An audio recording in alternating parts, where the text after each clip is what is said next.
Guys, ಚಿಕ್ಕದಾಗಿ ಒಂದು love story ಹೇಳ್ತೀನಿ ಕೇಳಿ. ಒಂದ್ ಹುಡುಗಿ ಇಬ್ರು ತುಂಬಾ ಲವ್ ಮಾಡ್ತಿರ್ತಾರೆ. ಯಾವ್ದೋ ಒಂದು ರೀಸನ್ಗೆ ಇಬ್ರು ಮಧ್ಯೆ ಜಗಳ ಆಗುತ್ತೆ. ಬಿಟ್ಟು ಹೋಗ್ಬೇಕು ಅಂತ ಹುಡುಗಿ ಡಿಸೈಡ್ ಮಾಡ್ತಾಳೆ. ಅವನಿಗೆ ಮೆಸೇಜ್ ಮಾಡ್ತಾಳೆ, ಇದೇ ಲಾಸ್ಟ್ ಮೆಸೇಜ್, ಮತ್ತೆ ನಾನು ನಿನ್ನ ನೋಡಲ್ಲ, ನಾನು ನಿನ್ ಜೊತೆ ಮಾತಾಡಲ್ಲ. ಆಗ ಹುಡುಗಿ ಹತ್ರ ಕೇಳ್ತಾನೆ, ನೀನ್ ಹೆಂಗೂ ನನ್ನ ಬಿಟ್ಟು ಹೋಗ್ಬೇಕು ಅಂತ ಡಿಸೈಡ್ ಮಾಡಿದ್ಯಾ, ಅಟ್ಲೀಸ್ಟ್ ಕೊನೆ ಬಾರಿ ಆದ್ರೂ ನಾನು ನಿನ್ನ ನೋಡ್ಬೇಕು ಅಂತ ಆಸೆ ಆಗ್ತಿದೆ, ಸಿಗ್ತೀಯಾ ಅಂತ. ಹುಡುಗಿ ಹೇಳ್ತಾಳೆ, ಇಲ್ಲ ಆಗಲ್ಲ, ಸಾಧ್ಯ ಇಲ್ಲ ಅಂತ.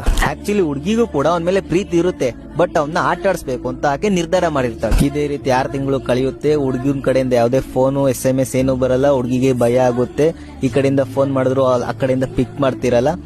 ಈ ಹುಡುಗರೆಲ್ಲ ಇದೇ ರೀತಿ ಮೋಸ ಮಾಡ್ತಾರೆ ಅಂತ ಹುಡುಗಿ ದುಃಖದಲ್ಲಿ ಹುಡುಗನ ಮನೆಗೆ ಹೋಗ್ತಾಳೆ. ಅಟ್ಲೀಸ್ಟ್ ಅವ್ರ ಮನೆ ಹತ್ರ ಆದ್ರೂ ಹೋಗಿ ನೋಡೋಣ ಏನಾಗಿರ್ಬೋದು ಅಂತ.